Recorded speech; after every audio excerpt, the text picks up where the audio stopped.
Professor Kelmer adjusted his feathers with the kind of self-importance that only comes from 3 decades of tenure at the Galactic Council's most prestigious university. He was a Vexen, which meant he looked like someone had crossed a peacock with a philosophy professor, and given the result an unfortunate superiority complex. "Vrix," he announced, his beak clicking with satisfaction. "We have been granted another classification assignment." Vrix, his research assistant, bobbed enthusiastically. Vrix was a glubian, a gelatinous species that communicated through color shifts and somehow always seemed too eager to please. Right now, he was pulsing a happy orange. "Oh, wonderful, Professor, which species?" "Humans, from planet Earth. Third rock from an unremarkable yellow star." Kelmer pulled up the preliminary data on his holographic display. "They've applied for Galactic Council membership, so we need to determine their classification for the registry. What do we know so far?" Kelmer scrolled through the initial report with one elegant wing talon. "Let's see. They formed something called the United Nations. They have peace treaties. They stopped having world wars." He paused, his crest feathers rising with academic delight. "Oh, this is perfect. They're clearly docile. Probably another species that learned to share resources and hold hands around campfires. Like the Pleruvians? Exactly like the Pleruvians? Took them 4 centuries to discover space travel because they kept stopping to make sure everyone felt included in the decision." Kelmer began typing his preliminary classification. "Humans appear to be standard docile herbivores who discovered friendship. This should be a quick paper. We'll have them filed under harmless cooperative species by next week." Brick shifted to a thoughtful purple. "Should we review their historical records first, Professor?" "Standard protocol requires at least a surface analysis of the species' development." Kelmer waved a dismissive wing. Fine. Pull up their recent history. Let's look at their peaceful modern era. Say the last century or so. That should give us plenty of evidence of their gentle nature." What neither of them knew, as Vrix began downloading Earth's historical archives, was that they were about to have the kind of academic crisis that ends with tenure review boards in strongly worded letters. The kind that makes you question your entire career. The kind that makes you realize the universe has a deeply disturbing sense of humor. And it all started with a simple search query. Human conflicts, 1900 to 2000. Vrix's color immediately shifted to confused gray. "Professor? I think there might be an error in the translation software." Kelmer didn't even look up from his own terminal, where he was already drafting the introduction to his paper. "What sort of error?" "Well, the database says that in something called World War I, humans had approximately 40 million casualties." 40 million what? "Casualties, sir. Deaths and injuries combined." Kelmer's feathers flattened. "That can't be right. Check the decimal point, probably 40,000. These docile species always have some minor territorial disputes before they evolve." Vrix's color flickered between gray and pale yellow. "No, sir, I've checked 3 times. 40 million. And Professor, there are photographs." "Photographs of what?" "Of the war, sir. Something called trench warfare. They dug giant ditches across entire continents and shot at each other with chemical weapons." Kelmer finally stopped typing. "Chemical weapons? The kind that are banned by 17 different galactic conventions?" "The very same, sir. Mustard gas, chlorine gas, phosgene. They invented several new ones specifically for this war." Vrix was now a nauseating shade of green. "And Professor, this was the first one." "First what?" "First World War. The name implies they numbered it." The office went very quiet.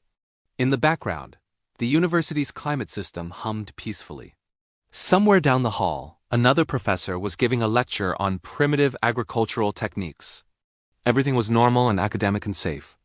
Except for the growing sense of horror creeping into Kelmer's perfectly ordered worldview. "Vrix," he said slowly, "why would a species number their global wars?" "I don't know, sir. You would only number something if you expected there to be more of them. You don't call something World War I. Unless you're anticipating World War TWO. Yes, sir. Please tell me there wasn't a World War II. Rick shifted to dark blue, which in Glubian body language meant something between "I have bad news" and "I'm considering a career change." "There was a World War II, Professor." "How bad?" 70 to 85 million casualties. Kelmer sat down. His feathers had gone completely flat against his body, which made him look less like a distinguished professor and more like a very confused chicken. "That's more than the first one." "Yes, sir. They got better at it. Significantly better, sir. They also invented atomic weapons during this one. Atomic? As in splitting the atom, they achieved atomic energy? Kelmer perked up slightly. Well, that's actually impressive from a scientific standpoint.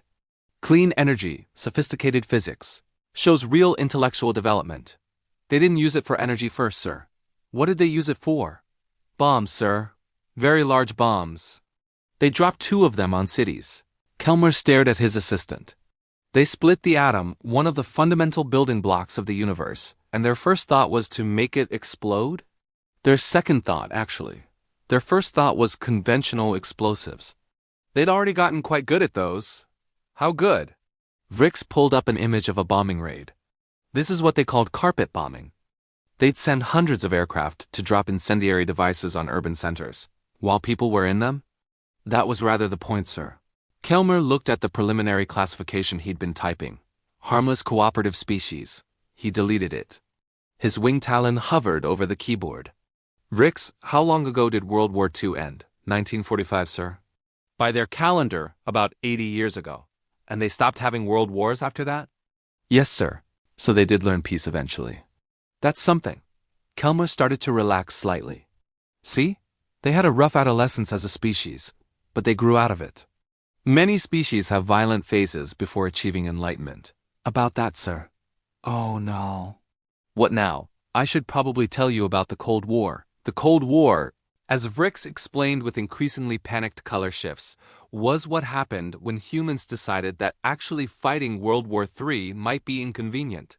So instead they'd just aim enough nuclear weapons at each other to destroy their planet several times over and call it peace.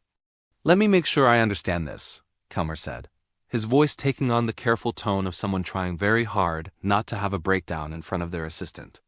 They built enough atomic weapons to annihilate their entire species. Yes, sir. And then they just, pointed them at each other? For about 40 years, yes, sir. Why didn't they use them? Because using them would have killed everyone, sir, including themselves. Kelmer's crest feathers stood straight up.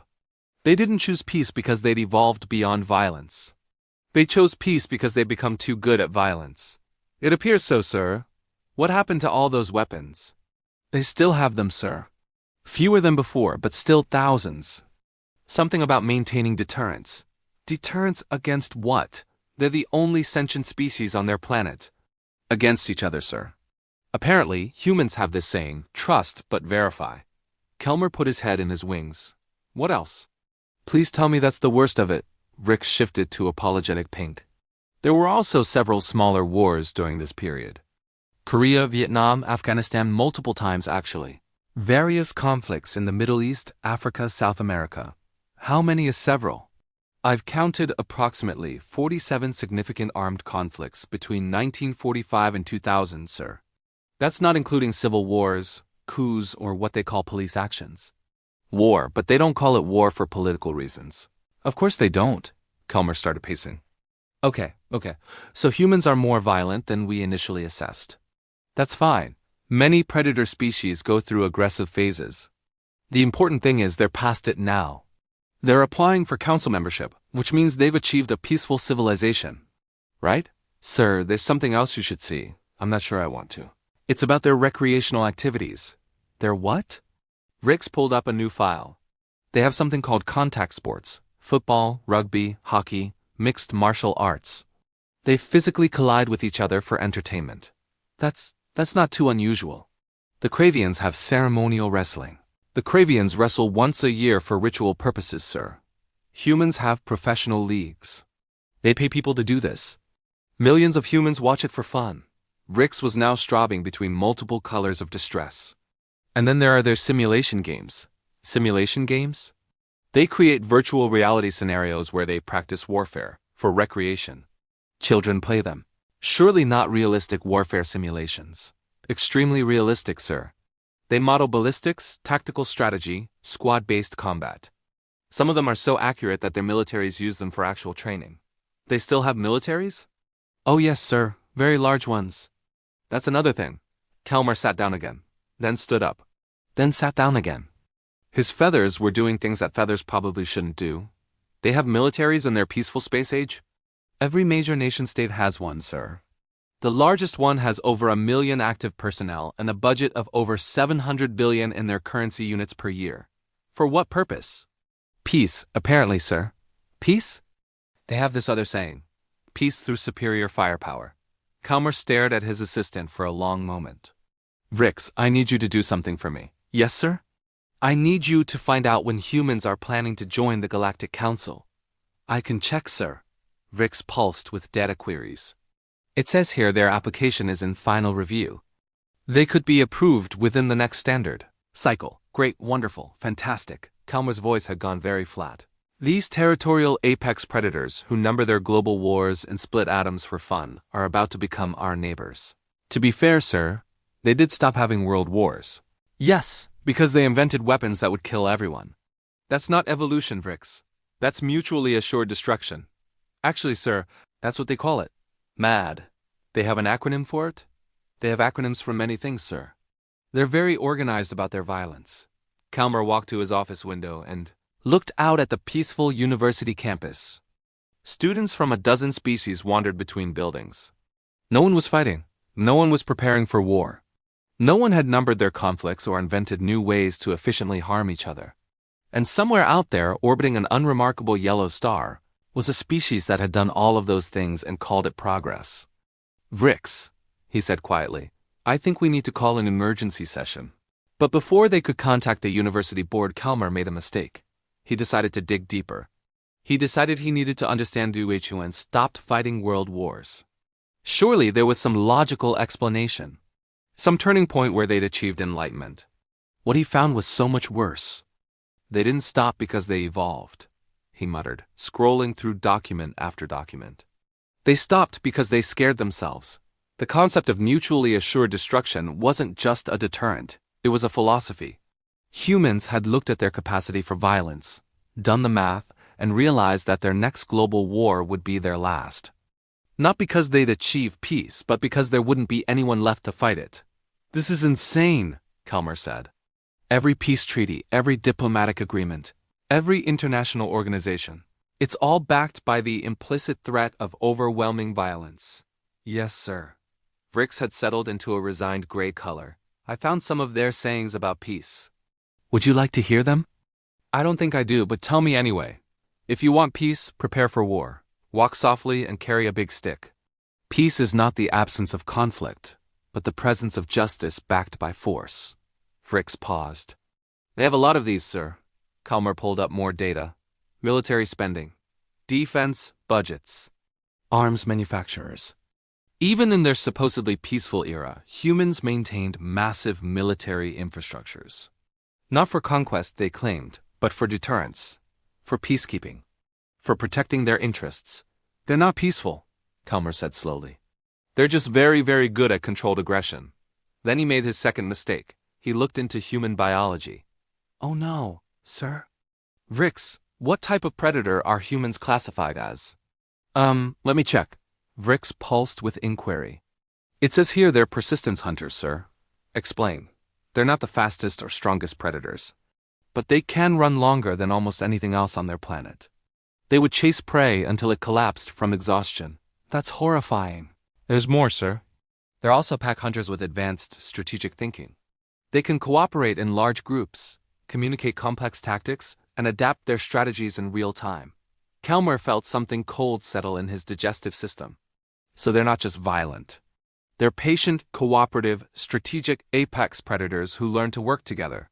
It gets worse, sir. How could it possibly get worse? They're applying their hunting strategies to space exploration. I've been reading their scientific papers. They don't just want to join the Galactic Council. They want to map every star system, catalog every resource, establish strategic outposts. Vrix shifted to dark purple. They're using the same systematic approach they used for hunting megafauna 10,000 years ago. They hunted megafauna? Woolly mammoths, giant ground sloths, cave bears. If it was large and had meat, they hunted it. Most of those species are extinct now. Because of humans? Partially, yes, sir. Kalmar sat very still. Vrix, pull up the current human application to the Galactic Council. Yes, sir. The document appeared. Standard application. Peaceful intentions. Desire for mutual cooperation and cultural exchange. All the usual diplomatic language. Now pull up their current military assets. A second document appeared.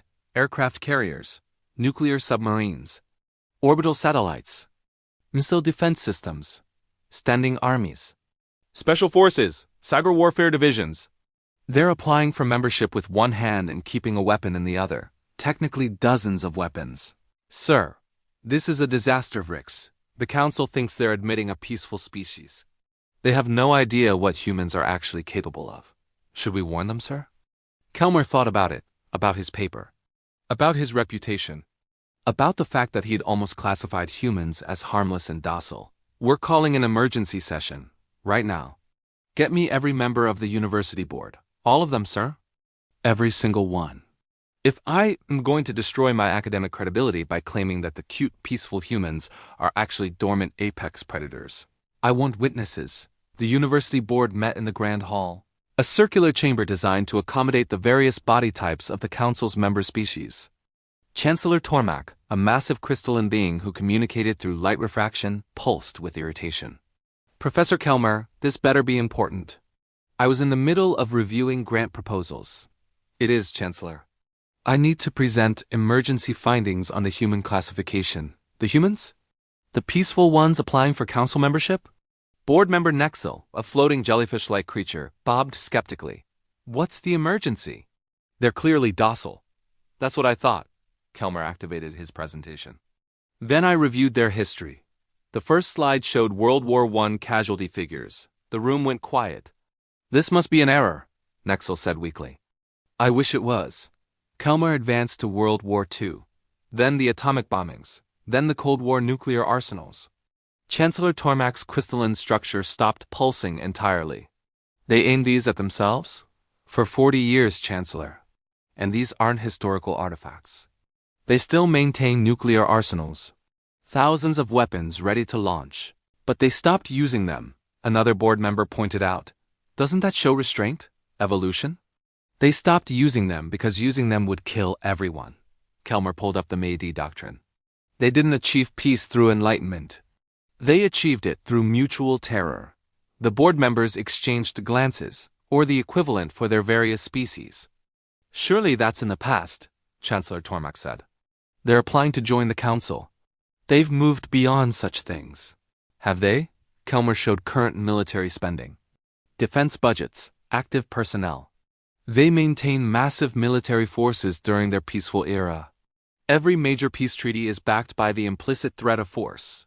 Many species maintain defense forces, Nexel argued. Not like this.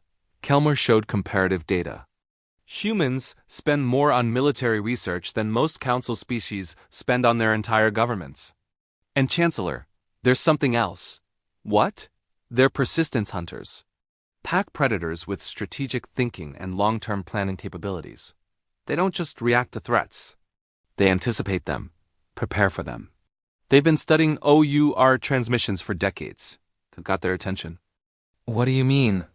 Chancellor Tormak leaned forward, his crystal structure refracting light in sharp angles. They've been listening to council communications since they developed radio technology. They know we're here. They know about the council. And they waited, they prepared. They built their space program, developed their technology, and then applied for membership. That's just sensible preparation, Nexel stammered. Is it? Or is it the same systematic approach they use to hunt megafauna into extinction? Study the prey, learn its patterns, wait for the right moment, then strike? You're being paranoid, Professor, am I? Kelmer pulled up his final slide. Human sayings about peace and war, side by side with their military capabilities. These are not peaceful beings who reluctantly maintain defense forces. These are warriors who learn that cooperation is more effective than conquest. The room erupted in debate. Half the board thought Kelmer was overreacting.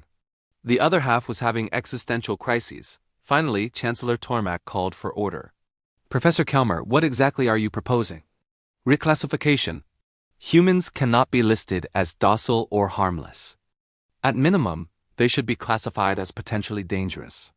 Preferably as dormant apex predators. That's extreme. Is it? Chancellor, they sent peaceful messages into space. The Voyager probes the Arecibo message. We interpreted that as innocence, but what if it's strategy? What if they're testing the waters, seeing who's out here, before they decide how to proceed? Now you're definitely being paranoid. Probably, Kelmer admitted. But I'd rather be paranoid and wrong than trusting and extinct. The board voted. It took 3 hours of debate, but finally, they agreed to reclassify humans from docile to potentially hazardous with a recommendation for cautious engagement. This will cause quite a stir when the council reviews their application, Chancellor Tormak said. Better stir them a surprise, Kelmer replied. What none of them knew was that the human delegation was already en route, and they'd been reading Kelmer's research paper with great interest. 3 weeks later, Commander Rita Okonkwo arrived at the university. She was not what Kelmer expected. Most species sent their most physically impressive members for first contact. Rita was average height for a human, with gray-streaked hair and laugh lines around her eyes. She looked like someone's favorite aunt, not a representative of a species that had scared an entire academic board. Professor Kelmer? She extended her hand in the human greeting gesture. Rita Okonkwo. I wanted to meet the person who finally figured us out. Kelmer shook her hand carefully, very aware that this species had invented dozens of ways to kill with those same hands. Commander, I hope my paper didn't cause too much trouble. Trouble? It was hilarious, Rita laughed, a warm sound that somehow made Kelmer more nervous, not less. My entire delegation read it. We've been waiting years for someone in the council to actually check our homework. You wanted us to know? Of course. Professor, we didn't apply to the Galactic Council under false pretenses. We sent you our complete history. All of it. The wars, the weapons, the whole messy business. She sat down without being invited, completely at ease. The problem is, most species look at the UN and the peace treaties and assume we're harmless. They never bother to ask where you HFY those institutions. And why did you? Because we're terrifying, Professor. To ourselves most of all. Rita's smile faded slightly. We looked at what we were capable of and decided we needed rules. Lots of rules. International laws, war crime tribunals, nuclear non-proliferation treaties. Not because we're peaceful, but because we know exactly what happens when we're not. That's actually very self-aware. We've had a lot of practice. Couple thousand years of warfare will teach you things about yourself. She pulled out a datapad. I read your classification recommendation. Dormant apex predator, do not provoke. Very accurate, by the way. You're not offended? Why would I be offended by the truth? Rita leaned back. Professor, humans aren't joining the council because we've transcended violence. We're joining because we've learned to channel it. We're really good at controlled aggression, strategic cooperation, and long-term planning. You know what that makes us? Dangerous? Useful, Rita smiled again. The council has been peaceful for 3,000 years. That's wonderful. But what happens when you encounter a species that isn't peaceful? Who's going to defend the council? Kelmer felt something click into place. You're applying to be peacekeepers, among other things. We're also good at logistics, crisis management, and rapid response. We've been doing it on Earth for decades. She stood up. The council is about to vote on our membership. I wanted you to know that we appreciate your honesty in that paper. Most species are too polite to say what they're really thinking. What are you really thinking, Commander? Rita walked to the window, looking out at the peaceful campus. I'm thinking that the galaxy is a big place. And peace is wonderful. But peace without the ability to defend it is just waiting to be conquered. She turned back to Kelmer. Humans learned that lesson the hard way, several times. We'd rather the council didn't have to learn it at all. So you're offering protection? We're offering partnership. You get our strategic capabilities, our military coordination, our experience with conflict resolution.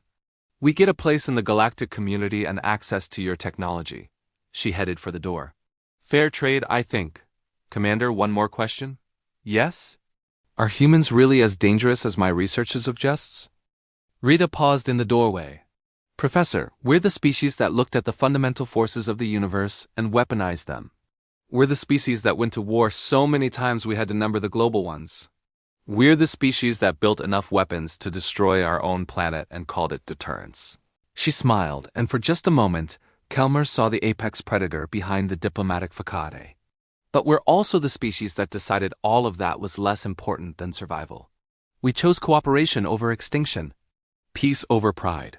That doesn't really answer my question. Sure it does. We're exactly as dangerous as we need to be, Professor. No more, no less. She gave a small wave. See you at the council vote. After she left, Kelmer sat at his desk for a long time. Finally, Vrix oozed into the office. How did it go, sir? She read our paper. And? She thought it was funny. Oh. Kelmer pulled up the human classification file one more time. He'd already changed it from docile to potentially hazardous. Now he added one more note. Recommended role: Galactic Peacekeeping Force. Reasoning: they're very good at controlled violence. And if you're going to have apex predators in your community, better to have them on your side. Do you think the council will accept them, sir? Oh, they'll accept them. The question is what happens after. Kelmer saved the file and sent it to the council database. You know what the worst part is, Vrix? What's that, sir? I think Commander Okonkwo was right. The galaxy probably does need someone who knows how to fight. We've been peaceful so long we've forgotten there are species out there that aren't. Is that bad? It's terrifying. But you know what's more terrifying? The fact that humans are probably the best option. Kelmer stood up and stretched his wings. Come on, let's go get some lunch. I suddenly feel the need to appreciate our peaceful university cafeteria while we still can. You think humans will change things that much? Vrix, they're the species that invented mutually assured destruction and called it progress. Of course they're going to change things. As they left the office, Kelmer glanced back at his computer screen, where the human classification glowed softly. Dormant apex predator. Cleared for council membership. Recommended for peacekeeping operations. He'd spent 30 years studying species across the galaxy. He'd cataloged hundreds of civilizations. But humans were the first species that had scared themselves into cooperation and called it evolution. Maybe that was the most human thing of all. They didn't wait for the universe to teach them lessons. They taught themselves, the hard way, and then had the audacity to show up and offer to teach everyone else. Kelmer didn't know whether to be impressed or horrified. Probably both. Definitely both.